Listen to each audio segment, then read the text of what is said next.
So we begin a new theme for the month, which we're calling the divine experience in our human needs. And there's no coincidences that I get to speak on grief. The title of my talk is called Allowing Grief.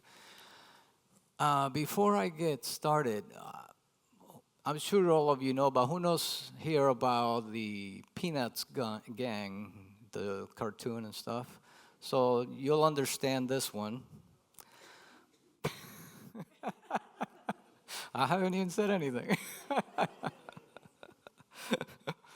The Charlie Brown Foundation is now accepting donations. All proceeds go towards good grief counselors.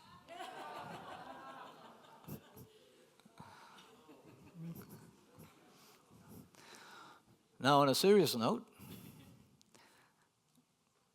I have a caveat before I go into my message.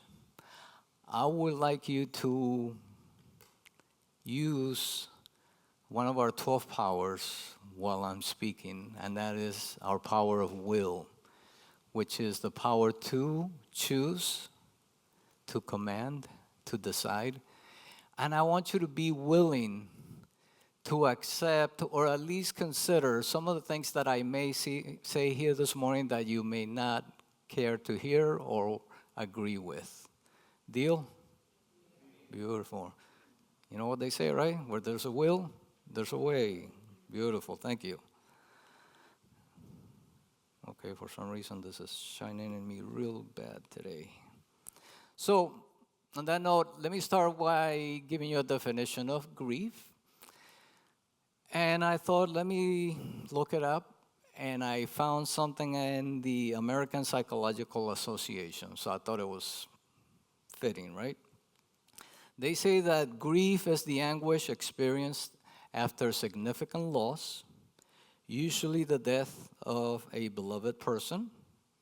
Grief may also take the form of regret for something lost, remorse for something done, or sorrow for a mishap to oneself. And I would like to add that grief can be experienced individually or as a community. Do we agree? Does that make sense? I hope so.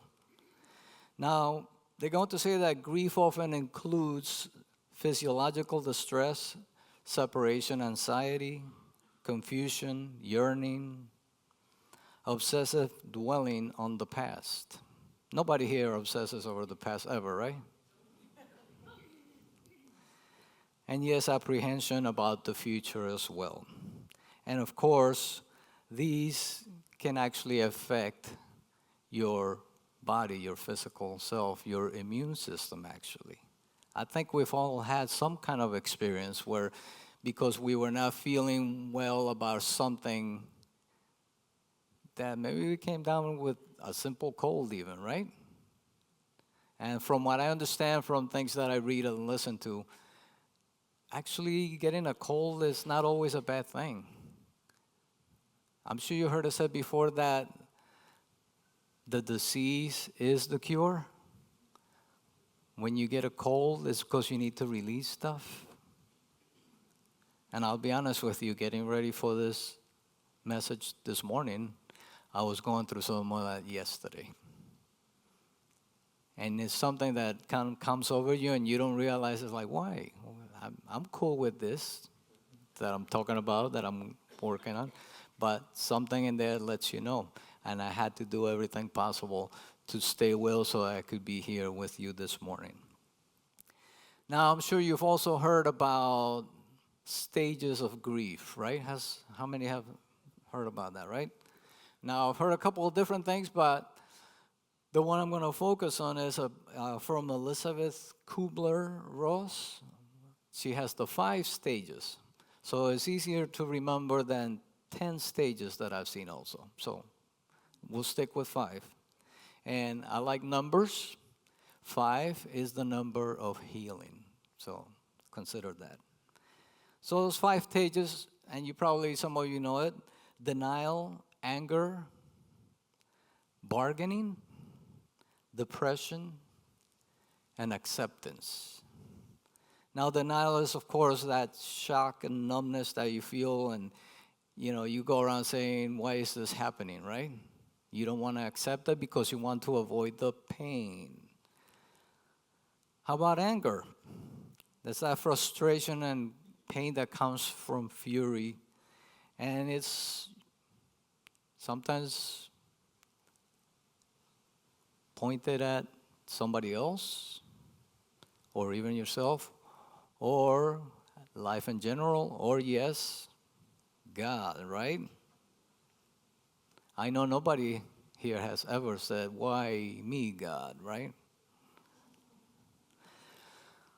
Bargaining, that's when you're trying to make deals, of course, right? Also asking what if questions. What if this would have happened? What if I would have done this? If I do this, could this change? And one that's not so pretty either, depression, right? Which is that deep sadness and quiet that you feel when the weight of everything that's happening really gets to you. And that depression can go on for days or even weeks or months. Hopefully not years. And last but not least, acceptance, where you learn how to live with the loss and find a way to move forward. Now, I want you to note that I didn't say move on. Move on is different than moving forward. Move on is when people are trying to tell you, kind of like, get over it, right? Why don't you just let it go already? Move on. Think about it. If somebody was really happy about something that they accomplished and they go on talking about it for days and weeks, do we tell them, stop it with that? Move on already. So what if he did this, right? Has anybody ever done that to anybody? I don't think so, right? So why do we do it when we are in grief? I'm going to say it's because we don't know any better, right? We have to kind of learn, for lack of a better term, to become adults when it comes to grief, when it comes to pain, when it comes to loss. On a side note, why do you think Egyptian crocodiles cannot go through the 5 stages of grief? They get stuck in the Nile. Somebody must have read my notes.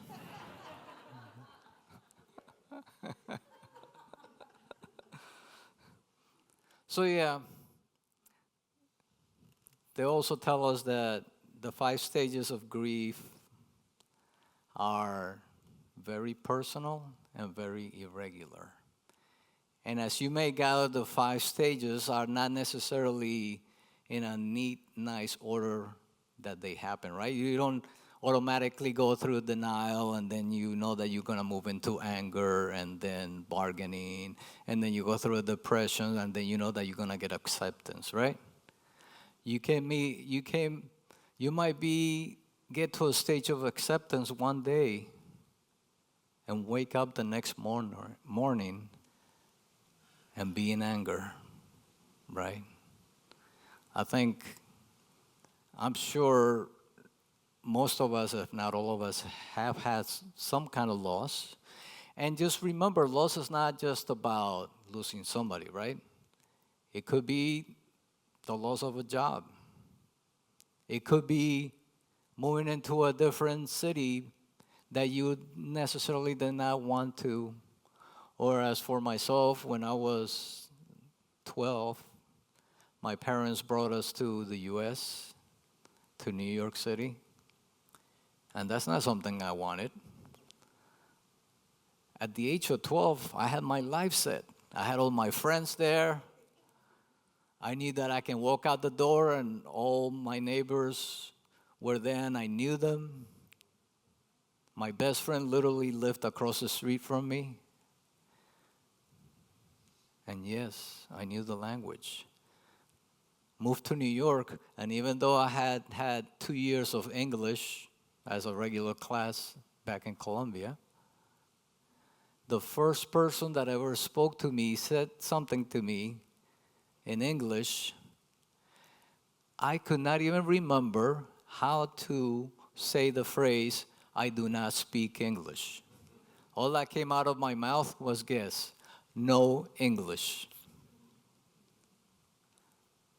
So when I was maybe a year or two into it, and I had learned, and I was going to school, of course, and there was one time when I was in the bus, and he was about to get off, and he asked me a question in English about whether where he was getting off was the right place and so and so. And I remember just listening to him and answering him directly without having to translate to Spanish. And that's when I knew I was on the right track with my language. And yes, I did grieve not being in Colombia, and it took me a while. I did not want to be in New York. And it's one of those things, whether I knew it or not, either the first or second day that I was in New York, a little thought popped in my head and said, I'm going to be leaving this city sometime in the future. And I ended up here in Orlando. So you can thank New York for that.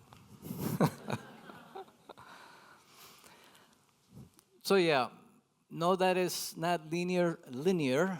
See, I still revert back to a little accent there. But most of the time I just get that New York accent, just in case you're wondering. Hey, no, anyway. And to top it off, most of the years that I spent in New York growing up, I was in Brooklyn, to be exact. In the neighborhood, back at the time, it was, well, it's still called Bensonhurst, but back in the time, bless you, it was a predominantly Italian neighborhood. So I actually was getting that Italian New York accent, believe it or not. Go figure, huh? So yeah, I got a few points that I want to touch on about coping with grief. And yes, as my title gives you the idea, allow the feelings to go through. Allow those stages to go through, where you're feeling sad or depressed or angry. Allow them to go through. Don't try to resist them. You've heard it before, right? What you resist persists, right? So allow it to go through. When you go through that pain, you learn from it. You could say calluses, if you will. So maybe you can learn to deal with it better moving forward. And along those lines, know that you're going to get waves of emotions, or different emotions coming and going. Be okay with that. Again, this too shall pass, right? Talk about it. I know some of us don't like to talk much, especially when we're going through something. Even here, when you're going through something, I've run into many, and I've done it myself. When I wasn't feeling well about something, I better not go to church today. I don't want anybody to ask me about what's going on, right? Along those lines, join a support group. Find others that have gone through a similar situation. You know, it's been 3.5 years now. I went through a situation with cancer. And I'll be honest with you, at the hospital, they told me about a grief group that they had for that. But I should have done it, but I also knew that what I was doing for myself, which is also what I want to add to this, is you can do all these things to try to help yourself with grief, with the pain, with any loss. But I found out from my own experience that one of the things that you could do And the fact that you're here, you're probably doing it already. Focus on your spiritual growth. I truly believe that has helped me through many things that I've gone through. And I have somebody that did some work to back me up on this. His name is George E. Vaillant, and he wrote something called Spiritual Evolution, a Scientific Defense of Faith, where he describes what he has learned from 35 years of directing the Harvard University study of adult development, which is a famous seven-decade longitudinal study, 70 years, that he has followed they have followed hundreds of men as they live through their lives to observe what has helped them and what has not. And where I'm getting to, he talks about that he has come to appreciate that positive emotions are hard to separate from spirituality. That the people actually think of it as the same thing, having positive emotions or spirituality. Some of you know that it's been over 2 years that I lost both my parents. And as a matter of fact, exactly a week ago, last Sunday, was my dad's birthday.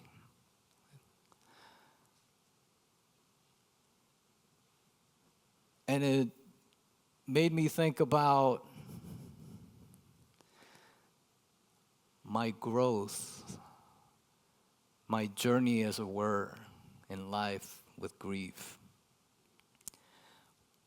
When I was in Colombia, for those 5 years that I lived there with my grandparents, because both my parents had moved to New York first, and they were there till they got their stuff together to be able to bring me and my two sisters up from Colombia.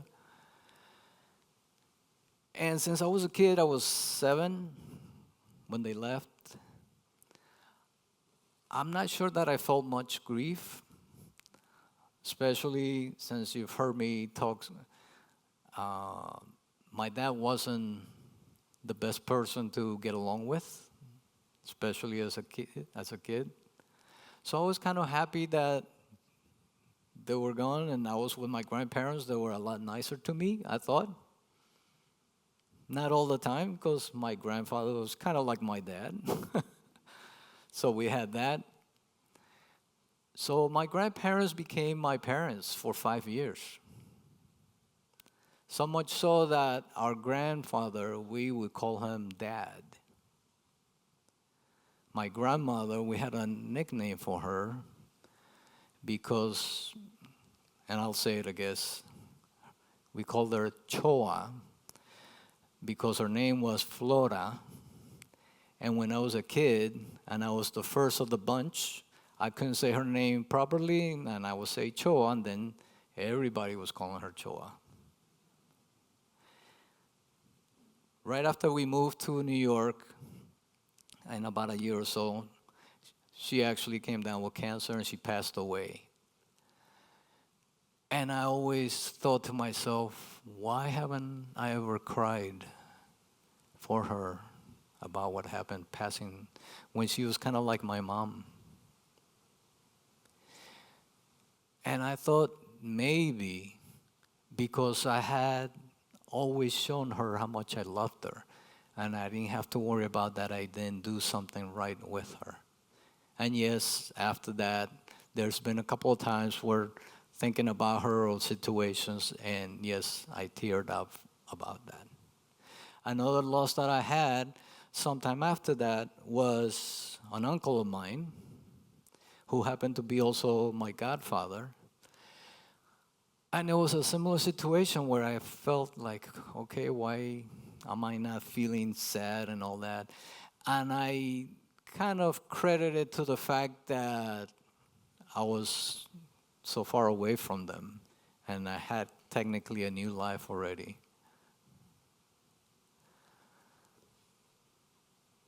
Fast forward, my mom passed away first. December of 2023. And then 3 months later, my dad passes away. And I truly can stand here in front of you and tell you that what helped me and still helps me, because grief doesn't go away, does it? We're told that, we might think that, maybe in a year or so, I'll be okay. You never know when something is going to trigger you, right? And it could be something as simple as a smell, if you can believe that, right? So yeah, I truly think that doing the work that I've been doing really helped me to appreciate that. And it goes in line with what our Unity co-founders, Charles and Merrill Fillmore, talk about. And yes, please accept this. They say that we are living in an illusion. And that goes in line with something else I love to practice, which is A Course in Miracles, that says that we are living in a dream. And the easiest thing to think about is consider a dream that you were dreaming, and it was so real. While you were dreaming, you had no idea that you were dreaming, did you? And then you wake up and you realize, oh, that was just a dream. Just consider this, what if? What if all this is just an illusion? What if all this is just a dream? Let's put it in spiritual terms. We talk about here that we are children of the divine, right? That we are children of God. What is God really? God is spirit, right? So if we are children of spirit, aren't we also spirit? Right? So we can believe that we are, as we always say, spiritual beings having a physical experience, right?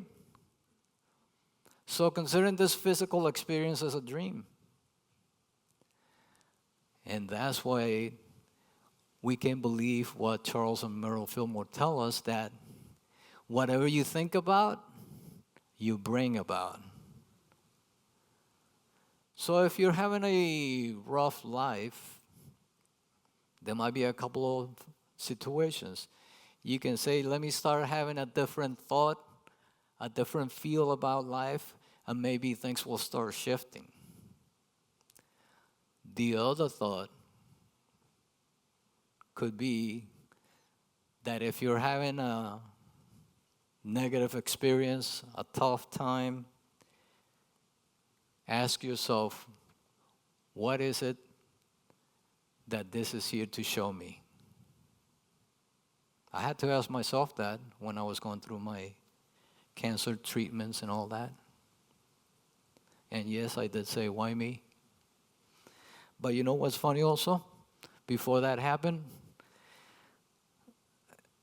I'm sure you've heard many people that become famous, they write a book because they went through some harsh things.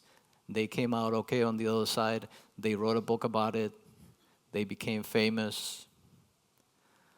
People that we may know of. Who here has heard of Wayne Dyer? Oh my God.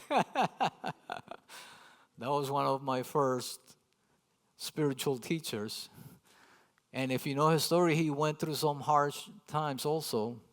And funny enough, some of it had to do with his dad also. But he learned to work through it and come out ahead. But also, people that go through physical situations where they almost died, right? And then they come out ahead on the other side. They talk about it. People get to know them. And you know what silly thing I asked myself one time? Why don't I have a situation like that so that I can become more enlightened?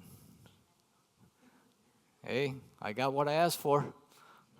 I don't know if I'm more aligned right now, but I'm working on it. So yeah, just consider that you're either going through this by yourself or you can join a group. And I mentioned before, it could be an individual thing or it could be a community thing. And I'm going to ask again to use your power of will to consider what it is that I'm going to say.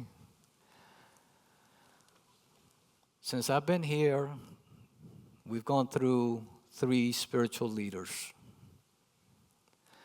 The first one, I'm not going to name names, but the first one that was here when I first came here, when he left, the church got, through unity, what we call a transitional minister. And I don't remember exactly how long that person was here, but he was here 6, 8 months or a year, I forget. And we were able to, as a community, to go through that grief process of moving through it and moving forward from that loss. And without going too deeply into many things, we had the second one that I witnessed. And from what I witnessed, and this is almost from the outside in, because at that point I was getting into my own thing and I wasn't always here. But from what I gathered, the loss of that second one was not properly, I'm going to say, dealt with. There was no transitional minister. There was no grieving process. And then we got the third spiritual leader. And I have a feeling, because of everything that did not get worked on, it was thrown onto that third person. And then that person had to leave also. I really believe that the last couple of years, there's been a little more of that working on the grief. But I have a feeling that there's still more to work on. I truly believe that we as a community have not completely dealt with the loss of the second and now the third minister that went through us. And yes, I am asking you to consider that as you move forward, as we move forward as a community. Allow the feelings to go through. I hope that we can feel empowered to talk about it amongst ourselves. Yes, I'm going to talk to the board. What would you like to see? If you feel that as a community, you still have to go through a grieving process for this, what else can be done? And yes, I have been trained for this, but I would say that I cannot do it because I am part of the community. So it would have to be somebody else. So I want you to consider that.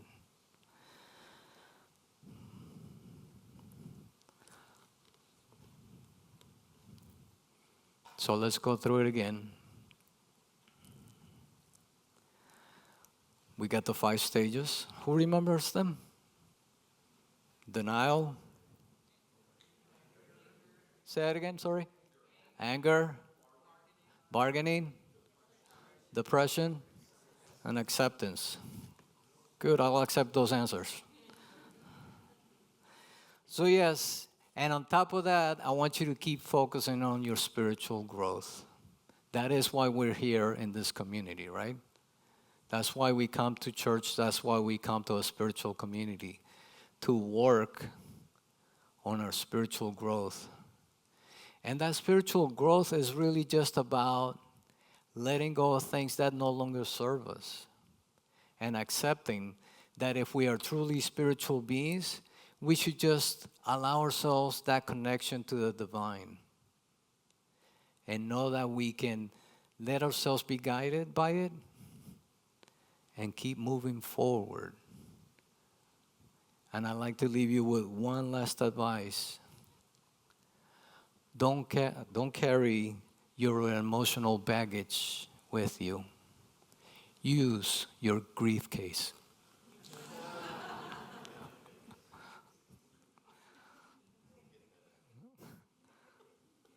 All right, let us go into meditation. If you wish to close your eyes, just relax right where you are. I'd like you to scan your body right now, from your head all the way down to your toes. And just become aware of any sensations, any feelings, or any emotions that may be going through you at the moment. I want you to allow them. I want you to accept them. I want you to be okay with it.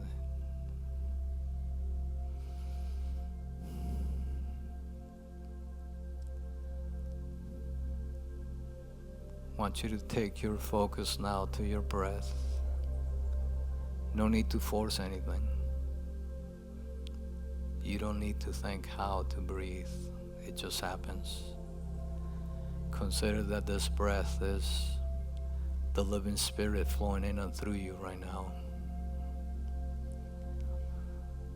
Let it relax you as we go deeper and deeper into your inner consciousness, into your inner self, into your Christ.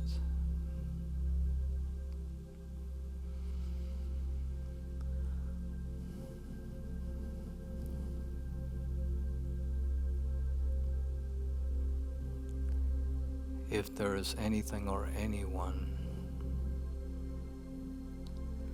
that is coming to mind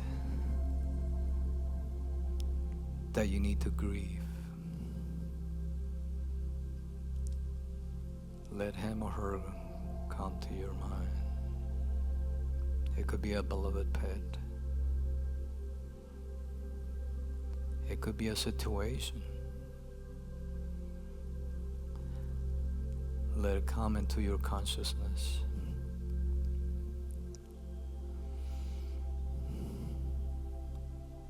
And consider that light, that spark of light within you is your Christ consciousness. Let it radiate from your heart right now. And let it wash over every single cell of your body, healing anything that needs to be healed, relaxing anything that needs to be relaxed.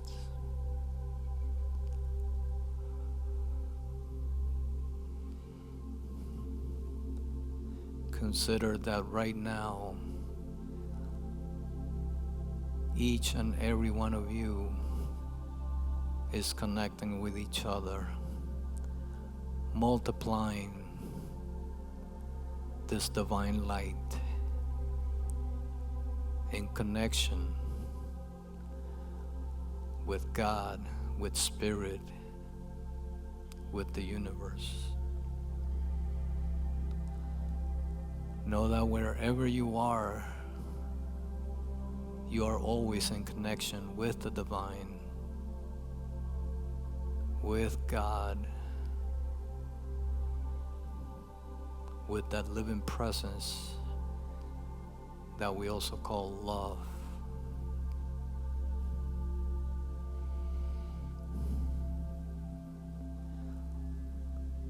Know that right here, right now, all is well. Hold on to this feeling, hold on to this sensation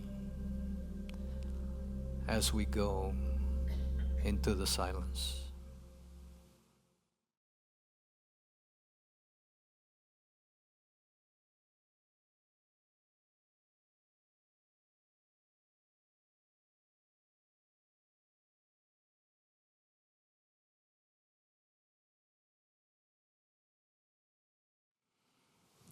as we slowly start coming back into the awareness of this room,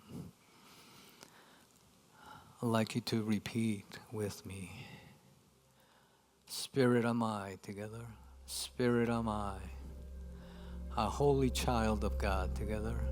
A holy child of God, free to be me, together. Free to be me. And I welcome life, together. And I welcome life, and so it is. Amen.